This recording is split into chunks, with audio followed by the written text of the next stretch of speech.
Am I wrong? Are Brighton top four challengers? Because in my predictions, I had them ninth because I think, which still might be seen, that the Europa League is just it's gonna test the depth. It's gonna push them back a bit, and they're gonna have to focus on a few competitions. But seeing them how they're playing at the moment, they've just smashed Wolves 4-1 at the Molineux, who gave Man United a good game on Monday night. Can Brighton progress from last season and actually challenge for top four like Newcastle have done last year? So let's get into it.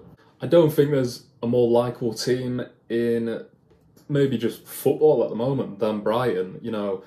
They've risen up the quote-unquote right way, and they've done it by buying good players, the recruitment, they've put a lot of money into analytics, it's kind of the Moneyball approach or so, and they've constantly just sold these players and reinvested it in new promising ones, which it's just fun to see. It's fun to see a team that, although Newcastle, it's a very fun and lovable team, they pumped so much money into it. Whereas Brighton, they've just basically worked off their sales of the players. And if you look at this season, I saw Caicedo for 100 plus, McAllister for about 30 to 40 million.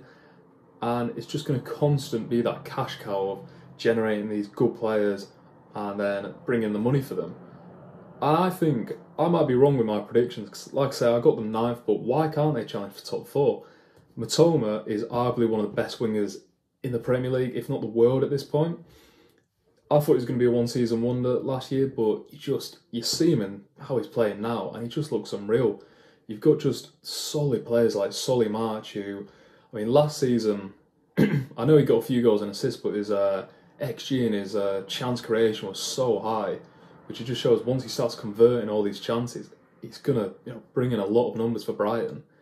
And then it's even bringing in players like João Pedro, who, although he didn't start today, he can rotate with Danny Welbeck and Evan Ferguson, who he's going to be a world beater, isn't he, Evan Ferguson? I think Brighton have slapped a 100+ million price tag on him now, which you can see someone like definitely Man United paying that in about 2 years, because he's young, he's 18, he's built like a grown man, and he just looks so advanced for his age. But one of my favourite things about this Brighton squad is just the patience with the players.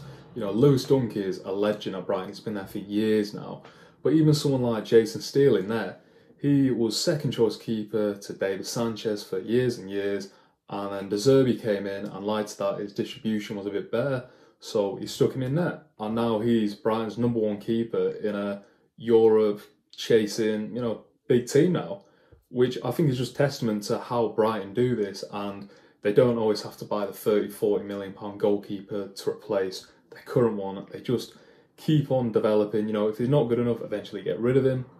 But you look at that back line, it's not amazing on paper, is it? Estupiñán, he's going to be at a big club, isn't he?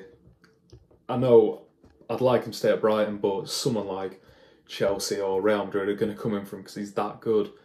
But with all these players, I think they could at least challenge for Europe again, definitely. I'm completely going back on a prediction I made 1 week ago, but I think you see the way Newcastle did it last season, and I personally just thought they were going to drop off this year, but as you can see now, especially with Mitoma, and I do really like João Pedro, Danny Welbeck has just had that solid career where he hasn't gone away yet, he's kept on progressing, and even though despite a lot of injuries, he just kept on working hard to be a solid Premier League striker, exactly what he is. The only thing that could hinder Brighton in the future, but to be fair, you would have said this when Graham Potter left, is just their manager leaving, because it feels that De Zerbi is attracting such attention now, the way he plays football, and it's just attacking, it's just great football to watch, isn't it?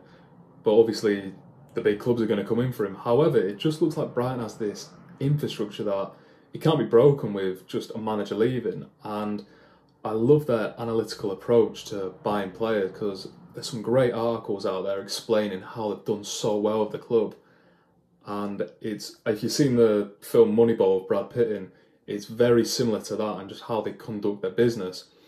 However, I don't think Brighton will get top four this season, but I'll be rooting for them to get it, because I'd love them to take out one of the big boys and just break this top six thing, because I think the top six is becoming extinct now. I think teams like Brighton, Newcastle, maybe Aston Villa this season are going to break that mould, which is just fantastic. But my main one for this video is just Mitoma. He is fantastic. He is so good, and I wouldn't be surprised if he even made a move in January, because I think a team is going to come in with 100+ million for him.